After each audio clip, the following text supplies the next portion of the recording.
Hello, my name is Jacob Kappen, and I'll be delivering a brief presentation on the Battle of 73 Easting. This battle took place during the Gulf War in 1991 and represents one of the largest mechanized encounters since the Second World War. Going over the background and agenda, this video will be divided into a few sections. I'll be first giving a background to the Gulf War, going over the force structures of each of the combatants, and then cover the battle itself. Afterwards, I'll be giving some conclusions that can be drawn from the encounter. The origins of the Gulf War lie in the Iran-Iraq War, which lasted from 1980 to 1988. In this conflict, Iraq acquired a large amount of debt from its foreign backers. One of these was Kuwait, a small country to the southeast of Iraq with large amounts of oil wealth. Saddam Hussein, the dictator of Iraq at the time, urged for the cancellation of its debt. However, this did not end up happening. After a continued period of strain in Iraqi-Kuwaiti relations, Iraq invaded Kuwait in 1990 with a force of about 100,000 soldiers. The United States had failed to foresee this invasion, but responded with sanctions and an ultimatum for Iraqi forces to leave the country. On October 30th, the United States made the decision to remove Iraqi forces from Kuwait by force if necessary. A United Nations resolution was passed to support this action, giving Iraq a 45-day grace period to exit peacefully, otherwise to face the growing coalition of international partners against its occupation of Kuwait. Iraq decided to choose the latter. Early on the 17th of January, after the expiration of the deadline, the air war commenced. 9 Apache attack helicopters were sent as part of an operation to blow a hole in the Iraqi air surveillance network, attacking a radar station with rockets and guided missiles. After the hole was open, coalition aircraft raced in. A large suppression to enemy air defense / destruction of enemy air defense effort began, with strike fighters, electronic warfare aircraft, and Wild Weasel aircraft systematically destroying the Iraqi integrated air defense system. An impressive feat to be sure, given that this was the largest integrated air defense system in the world outside of the Soviet Union at the time. This was followed up by a devastating strike campaign against critical infrastructure, including ammo depots, command, communications, and control sites, and assembly areas. This campaign lasted a little over a month. Moving into the initiation of ground combat, early on the 24th of February 1991, special forces were inserted behind Iraqi lines in the opening move of the ground war. Shortly after, coalition airborne forces began to move rapidly in a right hook around Iraqi forces, while conventional mechanized forces began their push northwards from staging areas in Saudi Arabia. This brings us to the 2nd Armored Cavalry Regiment, operating as part of 7th Corps, a mechanized formation designed to perform screening and serve as the whiskers and eyes and ears for the heavier forces following on behind it. Moving into the force composition, Eagle Troop, part of the 2nd ACR, was a heavily armed formation. Consisting of M1A1 Abrams, the tank in the top photo, these tanks were built to blunt a potential Soviet offensive into Western Germany. They were now operating in the deserts of Iraq. Utilizing a gas turbine engine, similar to that seen on a fighter jet, they were armed with a 120mm smoothbore gun, capable of firing APF-SDS rounds, otherwise known as armor-piercing fin-stabilized discarding sabot, a metal dart designed to destroy tanks, or high-explosive anti-tank rounds, a chemically fused munition that is more conventional. An important note were the optics for the gunner and the commander. The optics had thermal imaging, which allows for the acquisition of enemy targets in reduced visibility conditions. Eagle Troop also had the M3 Bradley at their disposal. This was a modification of the M2 Bradley IFV. Modified for scouting purposes, it carried fewer dismounts and more tube-launched, optically tracked, wire-guided missiles. Anti-tank missile also useful against general armored vehicles in fortified positions. It also sported advanced optics, allowing for easier target acquisition in night conditions or low visibility.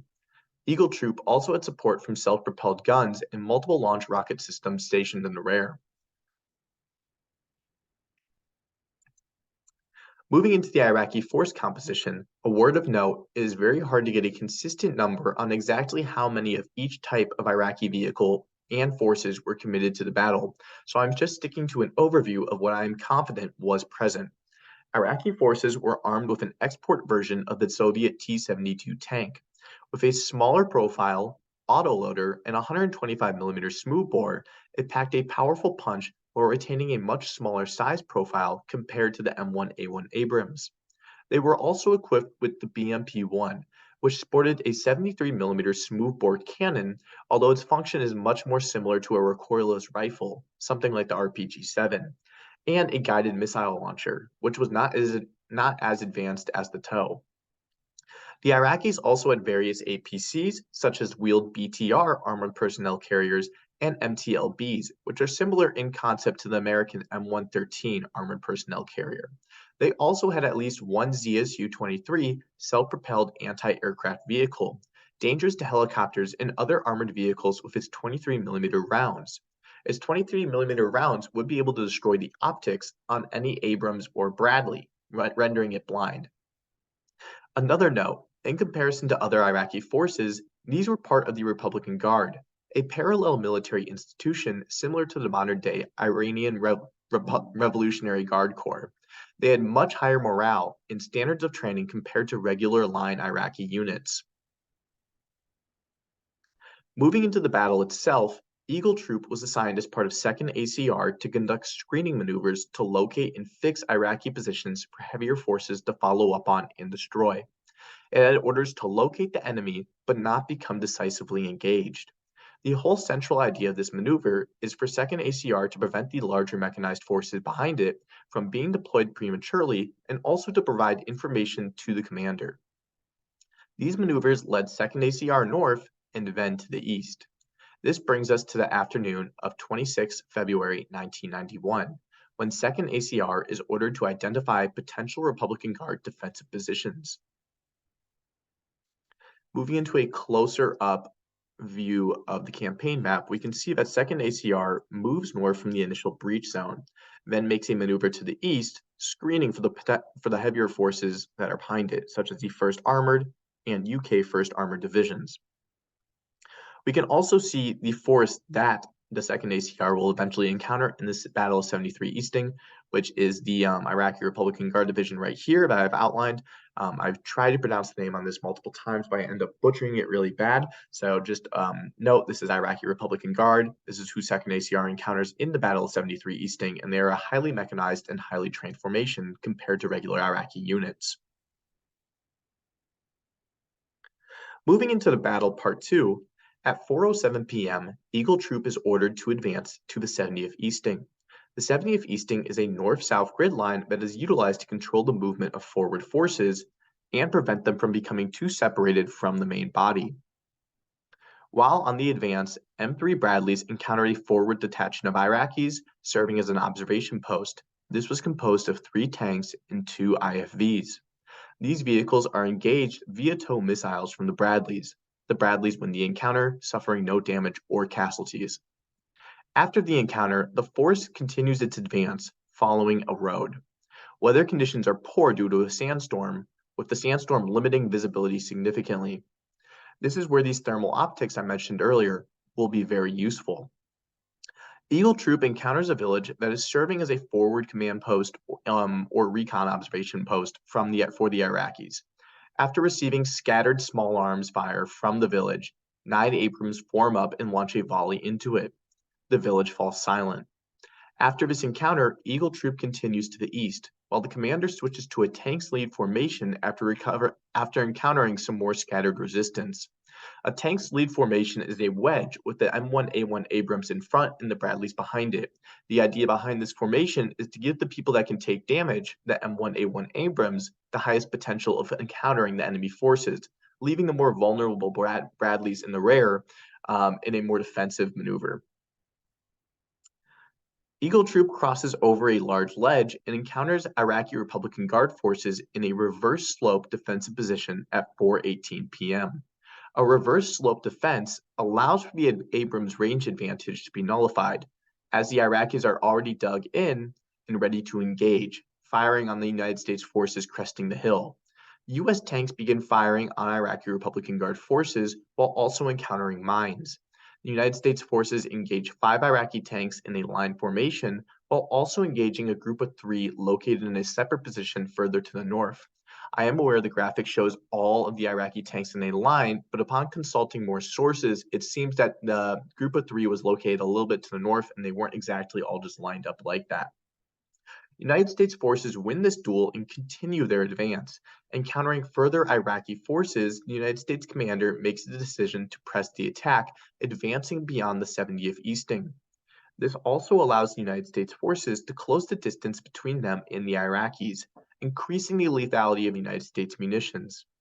U.S. forces continue to engage Iraqi vehicles, destroying a 23mm ZSU that opens up on the troop. Meanwhile, a neighboring platoon of Bradleys from the north moved to reinforce. Continuing east, United States forces encounter a reserve element of the Iraqi Republican Guard, which was arranged in a circular formation around the command element. United States forces engage and destroy vehicles in the assembly area before they themselves are able to engage. By 4:22, Eagle Troop is at the 73rd Easting.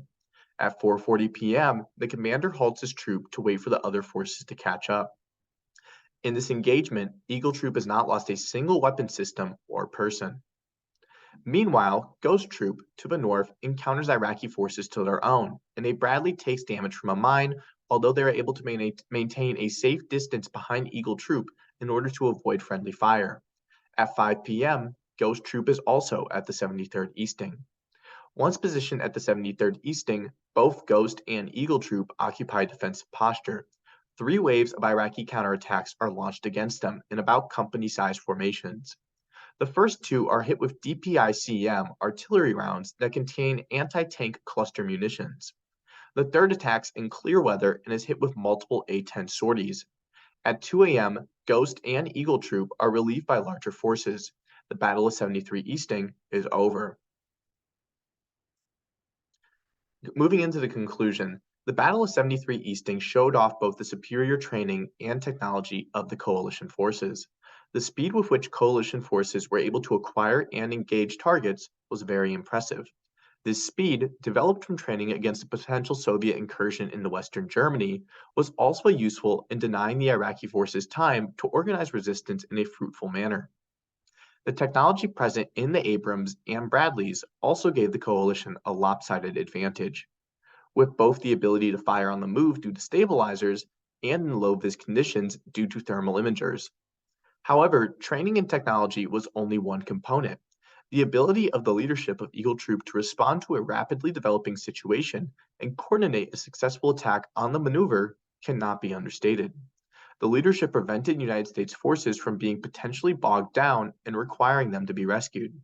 The final conclusion from this battle is that it also shows the intensity of modern high-intensity mechanized maneuver warfare. The initial kinetic phase of the battle after the cresting of the hill only lasted roughly 20 minutes. With the amount of carnage taking place in the time span of a normal Office episode, we can see that high-intensity mechanized combat is not only different from the conflicts before it, but also far more dangerous for the side that is not prepared. Here are my sources right here. I'll spend a couple of seconds on each slide so you guys can read them.